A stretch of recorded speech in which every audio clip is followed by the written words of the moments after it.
Hello, everybody. Welcome into the first live episode I am doing of Sports by GSMC Podcast Network.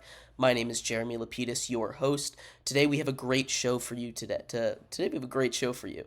We're going to be talking about a lot of big things. First of all, catchers and pitchers have reported to training camp for MLB spring training. We'll talk about some major free agents that still have not signed to a team yet. Talk about where we think they might end up, and how we think their contracts will go. Next, we'll get into a little bit more Super Bowl coverage. Kyle Shanahan had a press conference the other day. We'll do some reactions to that. And there were some big defensive coordinator moves on both teams. Both Steve Wilks and Steve Spagnuolo had some news come their way. We'll go over that. And last but not least, since it is Valentine's Day, happy Valentine's Day, everybody, we will be doing a special Valentine's Day segment for you. But very excited. Remember that if you would like to hop in and get your question to the top of the stream, all you need to do is go to streamelements.com/gsmcsportsnetwork/tip. Again, that's streamelements.com/gsmcsportsnetwork/tip. Also, feel free to chat. I will be reading that chat. Love to hear your thoughts on some of the happenings in the sports world today. Without further ado, let's hop right into our first segment. That being MLB free agents. Now I mentioned today, Valentine's Day, is the first day for most teams. Pitchers and catchers have reported, which means we are officially out of the MLB offseason. What an offseason it was. Now there's still a couple major pieces that need to fall into place. We have guys like Matt Chapman. We have guys like Blake Snell, Cy Young winner, that still have not been signed. And there's a bunch of teams out there that could really use some of these major free agents. So we will dive deep, take a look at some of those teams that I think could really benefit from getting some of those guys. And let's start just off with Matt Chapman here. Matt Chapman had a down year by his standards, but he's still a Gold Glove caliber third baseman. He had a hot start and kind of fell off a cliff, I guess, is not the best way to put it, but he did kind of fall off a cliff there after the beginning of the season, but he still had a productive season, putting up 4 wins above replacement. And adding a guy like him on a contending team could do a lot for you.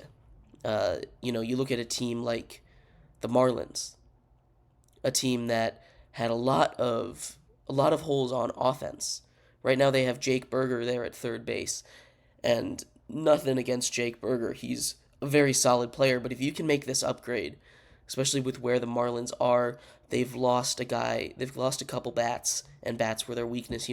They lost Jorge Soler, who just signed with the Giants yesterday, I believe.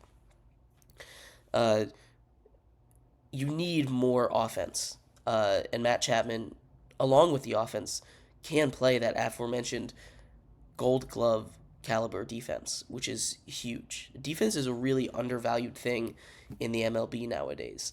You take a look at the Cardinals for all their seemingly out of nowhere runs. It's because their defense has been so solid. They took a step back last season after losing Yadier Molina, but that defense is what propelled them to be so successful for so long. And defense is such a major part of baseball. It just isn't talked about. And Matt Chapman is one of the best in the entire league at third base at that. So we look at a team like the Marlins that could use an upgrade, that could use the offense, and you wonder, are they willing to make a push? They made the postseason the last year, but they fell short in that wild card round. Going from a team, and their strength has been pitching. They have one of the most complete pitching rotations in the entire MLB. Obviously, assuming health. But adding Matt Chapman to that, I think that'd be a really good fit. And that's my favorite place for him to go. Some other teams that I had marked down, the Mets, I know they really like Beatty, but the Mets are a team that want to compete. Steve Cohen has shown no reservations in spending money, spending lots of it in that to get what he wants, to win championships. You've seen what he's done over the last couple off seasons, paying Max Scherzer more than an entire roster, him by himself. You go get Verlander, both of whom are off the team now after a disastrous 2023 campaign for the Mets. But you add Matt Chapman to that team. Again, his strengths, he's going to fit well on a contending team that could really use that boost. He's not going to hit at the top of the lineup. He has that top of the lineup ability, but he's a little bit past his prime offensively. He's more likely going to hit in that middle of the order, more likely going to hit and give you that Gold Glove defense that would be huge for them. Another team that really stuck out to me was the Brewers, a team similar to the Marlins in the fact that their pitching. Now, I know they lost Corbin Burns this offseason to the Orioles, but their pitching has always carried them. And there's been times where if they had offense, they could have made deep, deep playoff runs. They could have threatened to be World Series contenders, but they just didn't have the offense. Adding a guy like Matt Chapman at the hot corner for them, I think him on either the Marlins or the Brewers would be huge. Now, he could always go back to the Blue Jays. They've got Isaiah Kiner-Falefa right now slotted to be their opening day third baseman. Not the greatest spot for a team like the Blue Jays that wants to compete. But if he was going to go back to the Blue Jays, it feels like he would have signed with them already. It feels like one of those moves that would have already happened, re-signing him. Maybe even during the season, giving him an extension. But yeah, Matt Chapman, I'd like to see him in either a Marlins or a Brewers uniform this season. The next big name, Benny Snell. Benny Snell is coming off a Cy Young year. He's now won 2 Cy Youngs, and he is still in his prime. He's still a relatively young pitcher. Obviously, he just came off that Cy Young winning season with the Padres. Still a free agent. Still out there. Excuse me. Going through teams' rotations, Benny Snell isn't gonna want to go to a team like the A's. He's not gonna go sign with a bottom feeder team. But you go to, I've seen a couple out there to the Nationals. Now, I don't think the Nationals are going to make a move. I think the Nationals roster is set, and that they're just going to go into the 2024 season with what they have, maybe call up a couple guys. But Benny Snell might go to a team like the Nats that have some of those promising young guys on a longer term deal. Like 4 to 5 years, really anchor that rotation.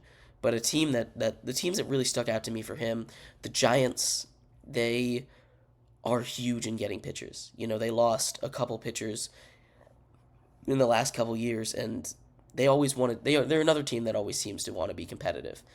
The Braves never seem to have enough pitchers. They went out and they got Chris Sale this offseason, and they got him for cheap. That was a great deal by the Braves. You don't know what Chris Sale is going to be, but for what you gave up for him, he doesn't really have to be anything. And then the Red Sox, another team, they have a lot of promise. Last season was not the greatest season in the world for them. It wasn't even very good, to be honest.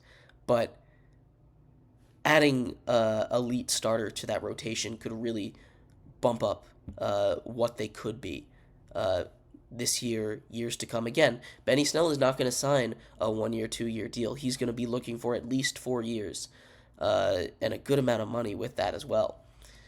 And the last team that made my list for Benny Snell, we're looking at the the New York Yankees. The New York Yankees, they obviously have Garrett Cole at the top of their rotation, but with how many injuries they had, Carlos Rodon, they went out and got. He was hurt all of last season.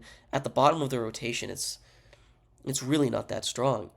Bolstering a rotation after you go out and you get Soto on a rental. You get Juan Soto on a 1 year. It doesn't seem like he's going to resign. Who knows? Maybe he will.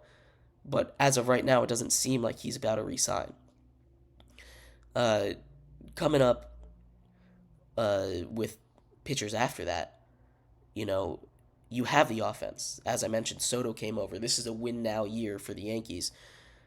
But the pitching staff outside of Garrett Cole just isn't that strong. Aaron Judge is there. That offense is going to do its thing. It really is, especially with the deeper lineup that they're getting. But who knows? I think those are the teams I was looking at. And then the last free agent the last major free agent that I was looking at is Cody Bellinger. Cody Bellinger, former MVP, had a huge bounce back season. He had a comeback player of the year nomination.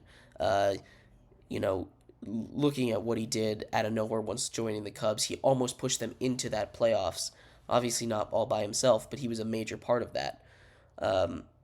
Now, with Cody Bellinger, he's also... You don't want to buy into that fool's gold. He had one really, really good season. And I think the main reason that he hasn't been signed yet is because people don't know, teams don't know, if he is that player that he was with the Dodgers when he won the MVP. They don't know if he's the years after that MVP where he was just a negative player. And they don't know if he's going to be that player that he was last season with the bounce back with the Cubs. But a team like defending World Series champions, the Rangers, might be willing to go take a swing on him, if only to play DH. His bat, what it was last season, is absolutely worth that risk. He could go to another mid-tier team that he did with the Cubs. A team like the Angels or, again, the Marlins on this list. They really need some more offense if they would like to be competitive this season, especially in the NL East with the Braves and the Mets after they've reloaded. But the White Sox to a certain extent as well. The White Sox are one of those teams that seemingly everything has just gone wrong for them over the last years or two. You had this stacked team, this stacked roster with all these all-star players in 2020, and then everything fell off a cliff. Everything kind of fell off a cliff there. And you never know when it's going to turn around, but adding a bat like Cody Bellinger, that might make a huge difference in a division that's really up for grabs. That AL Central, there's no clear frontrunner. The Guardians probably should be, but they're really not. You don't know what the Twins are going to be. They're so up and down with health. And the Royals made a couple big moves. This division really is up for grabs. So I'm excited to see that race. But those were some of the major free agents. We will cover a lot more of the MLB. Like I said, pitchers and catchers reported today. We are officially on countdown to opening day. Very exciting. It's been a long time since baseball. I'm very excited to have it back. Keep an eye on spring training. There's a lot of stuff going on. But I'm curious if anybody would like to say something in the chat here. What is your... where do you think these guys are going? What do you think is the best landing spot for Matt Chapman, Benny Snell, and Cody Bellinger? Feel free to leave a comment. We will be back in just a little bit where we will be covering Kyle Shanahan. Kyle Shanahan will be up next. Lots of news with him. We'll break down all his decisions, his press conference, and all the media that's been surrounding him recently. So come on back. We'll be back soon. I feel like I'm losing my mind. Is everybody in the world blind? Please, Lord, give me a sign, a sign.